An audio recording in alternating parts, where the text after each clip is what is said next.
चलिए आज की इस वीडियो में हम लोग एरोमेटिक कंपाउंड्स के बारे में जानेंगे। हाइड्रोकार्बन्स जो होते हैं, हाइड्रोकार्बन्स दो तरह के होते थे। हाइड्रोकार्बन्स दो तरह के होते थे। एक होता था मेरा ओपन चेन हाइड्रोकार्बन, एक होता था क्लोज चेन हाइड्रोकार्बन। एक होता था ओपन चेन वाला, एक होता था क्लोज चेन वाला। तो ये जो ओपन चेन हाइड्रोकार्बन है ये हम लोग पढ़ चुके हैं कि सैचुरेटेड, इसमें दो कैटेगरी और आता है, एक आता है सैचुरेटेड हाइड्रोकार्बन, एक आता है unsaturated hydrocarbon. Close chain hydrocarbon में दो तरह का आता है। क्लोज चेन हाइड्रोकार्बन दो तरह का आता है, एक आता है एलिसाइक्लिक साइक्लिक और एक आता है एरोमेटिक। और एलिसाइक्लिक जो एरोमेटिक कंपाउंड्स है वो भी दो तरह के होते हैं। एक होता है मेरा होमोसाइक्लिक, जिसको कि कार्बोसाइक्लिक भी बोला जाता है। Homocyclic carbocyclic. और एक आता है हेटेरोसाइक्लिक कंपाउंड्स। हेटेरोसाइक्लिक कंपाउंड्स को हम लोग नॉन एरोमेटिक कंपाउंड्स भी बोलते हैं। नॉन एरोमेटिक कंपाउंड्स जैसे सैचुरेटेड अनसैचुरेटेड हम लोग जान रहे हैं, कार्बन के बीच में single bond, double bond, triple bond, वो सारे के सारे किस में आ जाएंगे? ओपन चेन हाइड्रोकार्बन में। क्लोज चेन हाइड्रोकार्बन में ए साइक्लिक ग्रुप में हम लोग होमोसाइक्लिक, जिसको होमोसाइक्लिक को ही कार्बोसाइक्लिक भी बोला जाता है, इसका स्टडी हम लोग कर चुके हैं, जिसमें कि साइक्लोप्रोपाइल, साइक्लोब्यूटाइन, साइक्लोब्यूटाइन, ये सारे का हम लोग डिस्कशन कर सकते हैं इसमें। आज की इस वीडियो में हम लोग एरोमेटिक और हेटेरोसाइक्लिक कार्बन जो कंपाउंड्स हैं इनके बारे में जानेंगे, यानी एरोमेटिक कंपाउंड्स और non aromatic compounds. Aromatic compounds ऐसे कंपाउंड्स होते हैं जिनमें कंपोनेंट उनका बेंजीन होता है। कंपोनेंट उनका क्या होता है? बेंजीन होता है। बेंजीन यानी कि एरीन।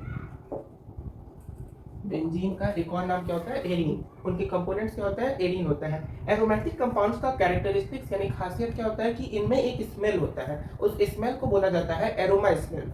वो उनका मतलब एरोमेटिक कंपाउंड्स को पहचानने का एक तरीका है एरोमा स्मेल। जैसे इसमें सारे के सारे जितने भी कंपाउंड्स होंगे उनका जो कंपोनेंट होगा, उनका जो बेस होगा वो एक तरह से बेंजीन होगा। जैसे कि क्लोरोबेंजीन,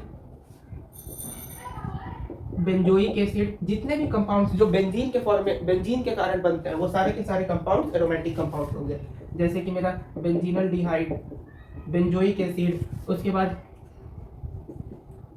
एनिलीन, ये मेरा क्या हो गया? एनिलीन। फिर उसके बाद फिनॉल, फिर उसके बाद टॉल्यूइन, CH3, ये क्या हो गया मेरे पास? टॉल्यूइन हो गया, फिनॉल हो गया, एनिलीन हो गया। मैंने बताया ये देखिए सारे के सारे कंपाउंड्स क्या हो जाएंगे? एरोमेटिक कंपाउंड्स में आएंगे।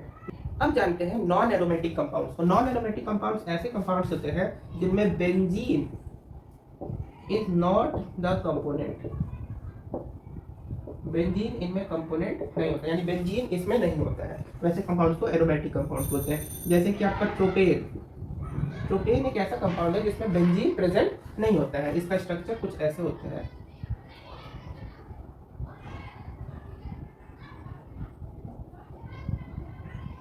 ये ट्रोपेन हो गया।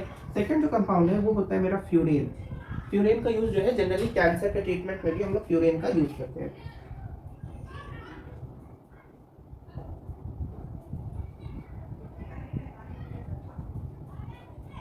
यहाँ पे इसमें ऑक्सीजन अटैच होता है, यहाँ पे इसके हर पॉइंट पे कार्बन है, इसके हर पॉइंट पे क्या है? कार्बन है। अब जैसे बेंजीन जो होता है, बेंजीन में टोटल कार्बन कितना होता है? 1 2 3 4 5 6। इसमें कार्बन देखो 1 2 3 4 5 6 7, और जो 7th कार्बन होता है उस पर क्या अटैच होता है? ऑक्सीजन अटैच होता है। हर कार्बन जो है वो 4 बॉन्ड के साथ है। जैसे ये कार्बन देखो 1 2 3 और इसके साथ एक हाइड्रोजन अटैच है। ये कार्बन भी 4 बॉन्ड के साथ 1 2 3 और एक हाइड्रोजन अटैच है। ये भी 4 बॉन्ड के साथ है, एक हाइड्रोजन के साथ। समझ में आता है? ये तो ये किसका फॉर्मेशन किए हम? ये जो है ट्रोपेन हो गया। ये मेरा क्या हुआ? फ्यूरेन हो गया, जिसका यूज जो है कैंसर के ट्रीटमेंट वगैरह में किया जाता है। तीसरा कंपाउंड मेरा होता है थायोफीन। तीसरा कंपाउंड मेरा क्या होता है? थायोफीन। थायोफीन कंपाउंड भी सिमिलर होता है ऐसा ही, इसमें बस हम लोग सल्फर का यूज करते हैं। थायोफीन कंपाउंड में हम लोग सल्फर का यूज करते हैं। चौथा जो कंपाउंड आता है वो आता है पाइरिडीन, पाइरिडाइन या पाइरिडीन जो बोल रहा है, पाइरिडाइन। पाइरिडाइन कंपाउंड में हम लोग नाइट्रोजन का यूज करते हैं। इसमें 5 कार्बन होगा, 1 2 3 4 और यहाँ पे एक नाइट्रोजन। ये मेरा क्या हो गया? पाइरिडीन हो गया। समझ में आता है? इस सारे के एक एक पॉइंट पे हाइड्रोजन है, जैसे यहाँ पे भी एक हाइड्रोजन है, यहाँ पे भी हाइड्रोजन है, यहाँ पे भी हाइड्रोजन है, यहाँ पे भी हाइड्रोजन है, यहाँ पे भी हाइड्रोजन है, यहाँ पे भी हाइड्रोजन है। यानी बेंजीन, क्योंकि ये सब क्या है, नॉन एरोमेटिक कंपाउंड है, तो इनका स्ट्रक्चर में बेंजीन नहीं आएगा। यहाँ पे भी हाइड्रोजन, यहाँ पे भी हाइड्रोजन, यहाँ पे भी हाइड्रोजन, यहाँ पे भी हाइड्रोजन, यहाँ पे भी hydrogen. Benzene is not present here. अब हम लोग जानेंगे हकल्स रूल को। हकल्स रूल क्या होता है? बेसिकली एक ऐसा रूल जो कि एरोमेटिक और नॉन एरोमेटिक कंपाउंड के बीच में डिफरेंस बताता है। यानी कोई भी अगर मेरे पास कंपाउंड दे दिया है और उस कंपाउंड में पूछे कि ये एरोमेटिक है या नॉन एरोमेटिक, तो हम लोग इस रूल की मदद से फाइंड आउट कर सकते हैं। जैसे इस रूल का सिंपल ये होता है 4n+2 pi electrons is equal to carbon atom. मतलब जैसे मेरे पास एक कंपाउंड दिया ही है, जैसे ये मेरे पास एक कंपाउंड दिया है, ऐसा कंपाउंड। अब हमको पूछ रहा है कि ये कंपाउंड मेरा एरोमेटिक है या नॉन एरोमेटिक है, तो हम लोग जनरली देख के बता सकते हैं कि ये नॉन एरोमेटिक कंपाउंड है क्योंकि इसमें बेंजीन है नहीं। लेकिन हकल्स रूल की वजह से कैसे पता करेंगे? तो जैसे ये कंपाउंड है, अब इसमें n जो है वो इंटीजर के फॉर्मेट में आना चाहिए। हकल्स रूल ये बोलता है कि अगर n का वैल्यू इंटीजर आ रहा है, यानी 0 1 2 3 4 5 ऐसे करके कोई इंटीजर वैल्यू आ रहा है, उसका मतलब है कि वो कंपाउंड जो होगा वो क्या होगा? एरोमेटिक कंपाउंड होगा। लेकिन अगर उसका वैल्यू फ्रैक्शन में आ रहा है, डेसिमल में आ रहा है, तो इसका मतलब होगा कि वो कंपाउंड एरोमेटिक नहीं है। जैसे कि इस कंपाउंड में 4n+2 is equal to carbon, यानी नंबर ऑफ कार्बन देखेंगे उस कंपाउंड में 1 2 3 4। तो यहाँ पे अगर यहाँ से देखें तो 4n is equal to 2n is equal to 1/2। यहाँ पे n का वैल्यू क्या आ रहा है? 1/2, यानी कि ये एक इंटीजर वैल्यू नहीं है, ये क्या आ रहा है? मेरा फ्रैक्शन में आ रहा है, यानी कि ये कंपाउंड मेरा एरोमेटिक कंपाउंड नहीं है। वहीं अगर हम बेंजीन को लें, अब बेंजीन जो है वो मेरा एक एरोमेटिक कंपाउंड है। अब इसका पता भी चल जाएगा हकल्स रूल से। जैसे कैसे? जैसे इसमें टोटल नंबर ऑफ फाइंड करो, 1 2 3 4 5 6 है। अब इसमें कार्बन की संख्या लिख दी है 4n plus is equal to 4n का वैल्यू क्या आ गया? 1। तो यहाँ पे n का वैल्यू क्या आ गया? 1 आ गया। तो यानी कि ये मेरा एक एरोमेटिक कंपाउंड। अब यहाँ पे कुछ और एरोमेटिक कंपाउंड्स को जानते हैं। अब ये सारे के सारे कंपाउंड्स जो होंगे ना, ये मेरे एरोमेटिक कंपाउंड्स होंगे। अब इसको हम लोग हकल्स रूल की मदद से भी पता कर सकते हैं। जैसे 4n+2, ठीक, 4n+2। अब यहाँ पे इनमें n का वैल्यू सब में फाइंड आउट करते हैं। जैसे इसमें n का वैल्यू क्या होगा, इसमें n का वैल्यू क्या होगा, इसमें n का वैल्यू क्या होगा। अब इसमें n का वैल्यू क्या होगा देखते हैं। तो 4n+2 is equal to, carbon count करेंगे 1 2 3 4 5 6 7 8 9 10। 4n is equal to 10 - 2 8। n का वैल्यू कितना आ गया? 4 आ गया। यहाँ से सॉरी 2 आएगा। n का वैल्यू कितना आ गया? 2 आ गया। ये 2 का मतलब ये होता है कि इसमें जो है दो कंपाउंड्स है। इसमें देखो ध्यान से, इस n का वैल्यू जो 2 आ रहा है, इसका मतलब ये होता है कि इसमें जो ये शेप बना हुआ है ना, ये जो कंपाउंड का ये शेप बना हुआ है, ये शेप दो है। जैसे इसमें देखो एक शेप और ये दूसरा शेप। इसमें कितना है n का वैल्यू? इसमें हो जाएगा 3। इसमें कितना शेप है? 3 शेप है। इसमें भी कितना शेप है? 3 शेप है। तो इन सब में n का वैल्यू क्या हो जाएगा? 3 हो जाएगा। जैसे ये मेरा नैफ्थलीन है, यानी फिनाइल का गोली, ये मेरा एंथ्रासीन है, ये मेरा फेनाथ्रीन है। अब इसमें जो है पाई इलेक्ट्रॉन्स कितने हो जाएंगे और सिग्मा इलेक्ट्रॉन्स कितने हो जाएंगे?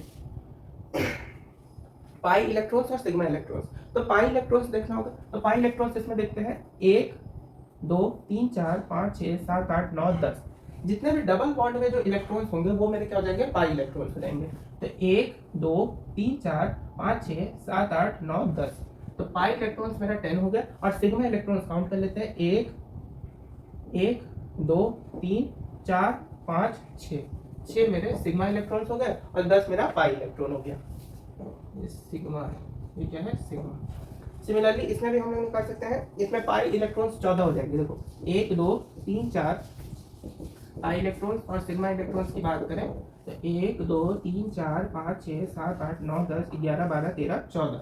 14 को पाई इलेक्ट्रॉन्स हो गया और सिग्मा इलेक्ट्रॉन्स काउंट करेंगे। डबल बॉन्ड वाला सब क्या हो जाएगा? Pi electrons. जितने डबल बॉन्ड होंगे उतने पाई इलेक्ट्रॉन्स और जितने सिंगल बॉन्ड होंगे उतने सिग्मा इलेक्ट्रॉन्स। जैसे इसमें सिंगल बॉन्ड देखो 1 2 3 4 5 6 7 8 9 और 1 मिनट 1 2 3 4 5 6 7 8 और 9 मेरे सिग्मा इलेक्ट्रॉन्स होते हैं। इसमें भी पाई इलेक्ट्रॉन्स काउंट करेंगे और सिग्मा इलेक्ट्रॉन्स काउंट करेंगे। इसमें पाई इलेक्ट्रॉन्स देखते हैं 1 2 3 4 5 6 7 इसमें पाई इलेक्ट्रॉन्स हो गए। सिग्मा इलेक्ट्रॉन्स 1 2 3 4 5 6 7 8 9 इसमें सिग्मा इलेक्ट्रॉन्स हो गए। चलिए अब जानते हैं इंडक्टिव इफेक्ट क्या होता है। इंडक्टिव इफेक्ट में जैसे कि मेरे पास जितने भी निगेटिव एनायंस होते हैं जैसे कि Cl minus, OH minus, OH minus, Cl minus, Cn minus, Nc minus, ये सारे के सारे जितने भी कंपाउंड्स हैं, ये मतलब सॉरी, ये सारे के सारे जितने भी एनायंस हैं, ये सारे जिस कार्बन के साथ अटैच्ड हो जाए और उस पर प्लस चार्ज दे दें। अब देखो होता क्या है कि जैसे कार्बन कार्बन और OH लगा हुआ है, तो इसके साथ CH3, इसके साथ CH2 और इस पे OH माइनस। तो क्योंकि यहाँ पे कार्बन पे चार्ज तो फिक्स होता नहीं है, यानी कार्बन पे पॉजिटिव चार्ज भी नहीं हो सकता और कार्बन पे निगेटिव चार्ज भी नहीं हो सकता है, यानी 4 इलेक्ट्रॉन क्योंकि कार्बन लूज नहीं कर सकता ना ही गेन करता है, इसी कारण से तो बेचारा शेयरिंग करता है। लेकिन यहाँ पे क्योंकि इस OH पे निगेटिव चार्ज है, तो इस OH पे निगेटिव चार्ज होने के कारण इस कार्बन पे पॉजिटिव चार्ज आ जाता है, और ये जो पॉजिटिव चार्ज है ये फिक्स कर जाता है, यानी इस कार्बन पे कौन सा चार्ज होगा, पॉजिटिव चार्ज होगा। और इसी इफेक्ट को, ये जो इफेक्ट हुआ यहाँ पे, इसी इफेक्ट को हम लोग इंडक्टिव इफेक्ट बोलते हैं। This effect is known as inductive effect, यानी कि यहाँ पे कार्बन हो या कोई भी एटम हो, इस निगेटिव आयन के कारण उसका पॉजिटिव चार्ज का आना, that is known as inductive.